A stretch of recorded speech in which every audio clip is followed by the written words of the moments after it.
నమస్కారం city news కి స్వాగతం ముందుగా ముఖ్యాంశాలు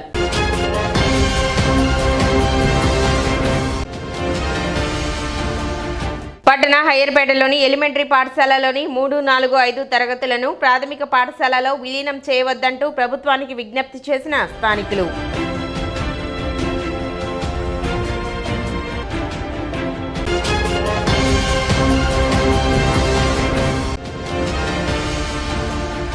పట్టణంలో ప్లాస్టిక్ నియంత్రణ ప్రతి ఒక్కరూ సామాజిక బాధ్యతగా తీసుకోవాలి.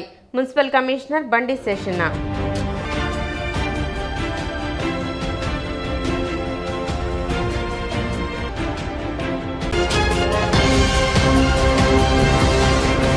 స్థానిక 2వ వార్డు హయ్యర్పేట గ్రామంలోని కాకి జేసుదాసు మెమోరియల్ ఎలిమెంటరీ పాఠశాలలోని 3, 4, 5 తరగతులను ఐతానగర్ ప్రాథమిక పాఠశాలలో విలీనం చేయొద్దంటూ స్థానికులు ప్రభుత్వాన్ని కోరారు. పాఠశాల ప్రధానోపాధ్యాయులు కంచెల శ్రీనివాసరావు మంగళవారం మండల విద్యాశాఖ అధికారి మేకల లక్ష్మీనారాయణ సమక్షంలో తల్లిదండ్రులు స్థానికులతో సమావేశం నిర్వహించారు.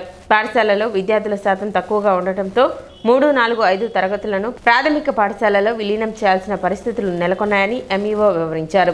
అందుకు నిరాకరించిన స్థానికులు పాఠశాల వద్ద పెద్ద ఎత్తున గుమికూడారు.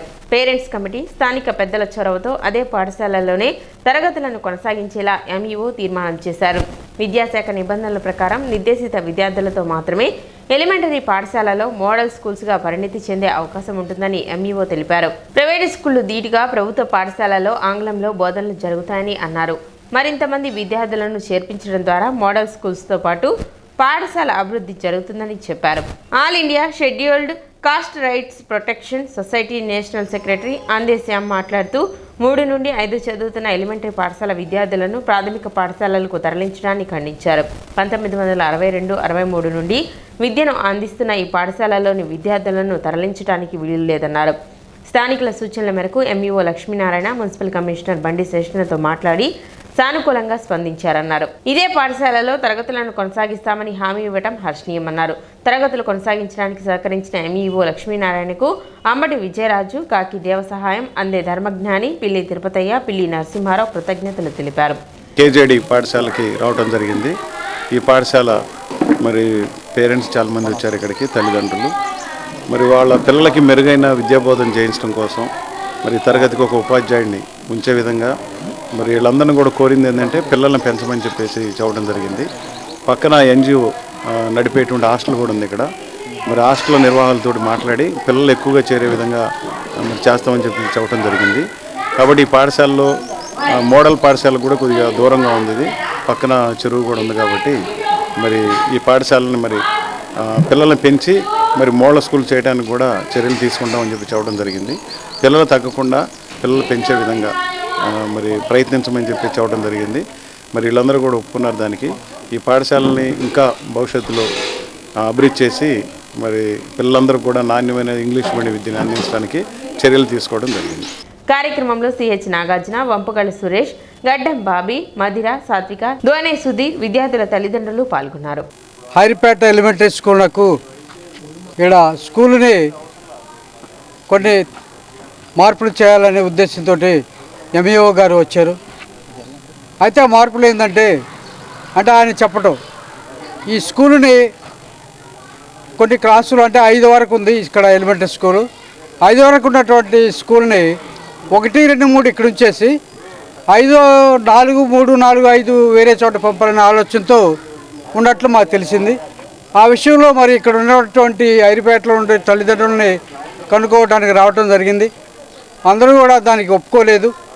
ఎందుకంటే చిన్నపిల్లలు ఇక్కడ నుంచి అంత దూరం వెళ్ళాలన్నా బస్సులు అనేక ట్రాఫిక్ ఉంటుంది. దానివల్ల చాలా ఇబ్బందులు పడతారు. కాబట్టి స్కూల్ని ఇక్కడే ఉంచాలని మేము కోరటం జరిగింది. దీనికి కాను హైర్పేటలో ఉన్నటువంటి తల్లిదండ్రులందరూ కూడా ఇక్కడికి రావటం జరిగింది. ఆ సమయంలో ఎంఈఓ గారు స్కూల్ని ఇక్కడే ఉంచడానికి ఒప్పుకోవటం జరిగింది. మరి వారికి ధన్యవాదాలు. 15వ తేదీ శనివారం పురపాలక సంఘం ఆధ్వర్యంలో నిర్వహించే స్వర్ణాంధ్ర స్వచ్ఛాంధ్ర కార్యక్రమాన్ని విజయవంతం చేయాలని మున్సిపల్ కమిషనర్ బండి శేషన్న విజ్ఞప్తి చేశారు. ఈ మేరకు మంగళవారం కమిషనర్ శేషన్న అధ్యక్షతన పురపాలక సంఘ కార్యాలయంలోని కౌన్సిల్ హాల్లో సిబ్బందితో సన్నాహక సమావేశం నిర్వహించారు. ప్లాస్టిక్ రహిత పట్టణాలుగా తీర్చిదిద్దాలన్న లక్ష్యంతో ప్రభుత్వం ప్రతిష్టాత్మకంగా చేపట్టిన ఈ స్వర్ణాంధ్ర స్వచ్ఛాంధ్ర కార్యక్రమాన్ని విజయవంతంగా నిర్వహించాలని సిబ్బందికి సూచించారు. సమావేశంలో కమిషనర్ బండి Seshanna, assistant commissioner Lakshmipathi Rao, ACP Sivanarayana, RO Ramprasad, Umashankar, sanitary inspectors, sanitary సెక్రటరీలు, మెప్మా సిబ్బంది, నగర దీపికలు తదితరులు పాల్గొన్నారు. ప్లాస్టిక్ నిరోధించేటువంటి కార్యక్రమం కోసం కేటాయించారు.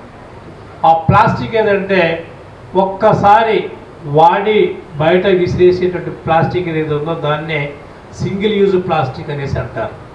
ఆ సింగిల్ యూజ్ ప్లాస్టిక్ ఎలా ఉంటుందంటే దాని యొక్క థిక్నెస్ 120 మైక్రాన్లు ఉంటుంది. ఎంతమ్మా? ఈ 120 మైక్రాన్ల లోపల ఉన్నటువంటి అది ఏ రూపంలో ప్లాస్టిక్ ఉన్నా కూడా అది నిషేధించబడింది. దాన్ని వాడకూడదు. డిసెంబర్ 22తోనే అది నిషేధించబడింది కాబట్టి ఆ రోజు నుంచి వాడకూడదు. కానీ మనం అందరం కూడా తెలుసో తెలియకో లేకపోతే కన్నుగలప్పో దొంగతనంగానో అందరం దాన్ని వాడుతూనే ఉన్నాం. ఆ విషయాన్ని ప్రభుత్వం గుర్తించింది. మీరందరూ కూడా ఇదందరూ కూడా సర్వసామాన్యం.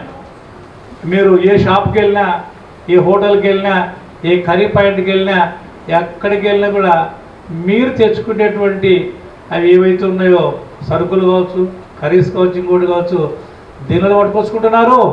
మళ్ళీ వాడతారు ఆ కవర్ను. వాడతారా వాడరా? వాడము కదా, వాడుతూ ఉన్నాము లేదు కదా. అవి వాడకూడదు. స్వామికార్యం ఏంటి?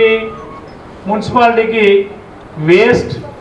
వేస్ట్ సింగిల్ యూజ్ ప్లాస్టిక్ ఏదైతే ఉందో అది అందించాలి. అది స్వామికార్యం. ఎందుకంటే మీరందరూ మున్సిపాలిటీ అనేటువంటి కుటుంబంలో భాగస్వాములు కాబట్టి ఫుల్ డే స్వామికార్యం చేస్తే మాకేంటి లాభం? స్వకార్యం. అందువల్ల దాంట్లో కూడా మీకు కొంత మేము వెసులుబాటు ఇద్దాము అనేసి వరకు ఒకటి అనుకుంటున్నాం. ఆ వెసులుబాటు ఏంటంటే మీరు ఎన్ని కేజీలు వేస్ట్ సింగిల్ యూజ్ ప్లాస్టిక్ తీసుకొచ్చి మాకు ఇస్తే అన్ని కేజీలు మేము వస్తువులు ఇస్తాం. మేము KG plastic waste single use plastic KG ఇవ్వండి.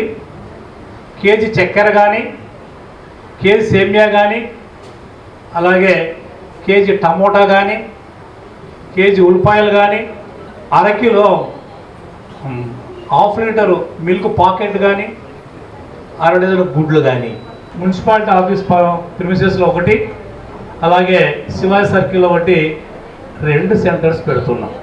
టౌన్లో ఉన్నటువంటి వేస్ట్ ప్లాస్టిక్ అంతా కూడా కలెక్ట్ అయిపోతుంది. వేస్ట్ ప్లాస్టిక్ అంతా కూడా కలెక్ట్ అయిపోతే ఇంకా మన కాలువలు శుభ్రంగా ఉంటాయి, మన రోడ్లు శుభ్రంగా ఉంటాయి, మన పరిసరాలు శుభ్రంగా ఉంటాయి. అప్పటి నుంచి కొత్త ప్లాస్టిక్ రాకుండా చర్యలు ఖచ్చితంగా మనం తీసుకుంటున్నాము.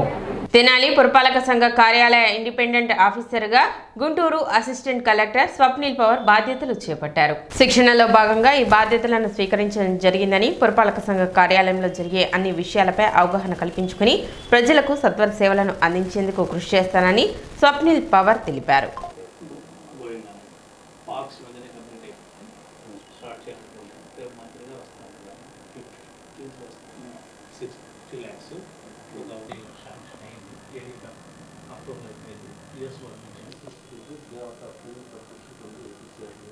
నేను ఇప్పుడు ఇక్కడ ట్రైనింగ్లో ఉన్నారు.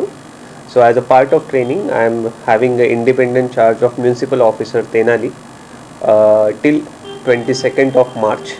In this time period I'm hoping to learn about the municipal administration as well as to contribute to betterment of Tenali.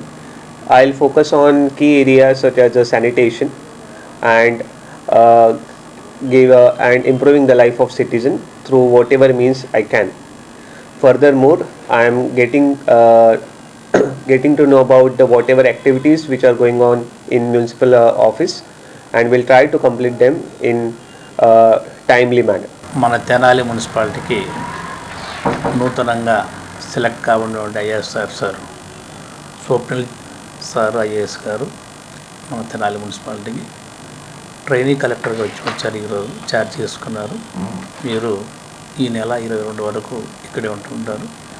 ఈ మున్సిపాలిటీలో జరిగేటువంటి అన్ని విషయాలపైన అవగాహన కోసం ఇక్కడ ఉంటారు. అన్ని వింగ్స్ని కూడా వారు విజిట్ చేస్తారు.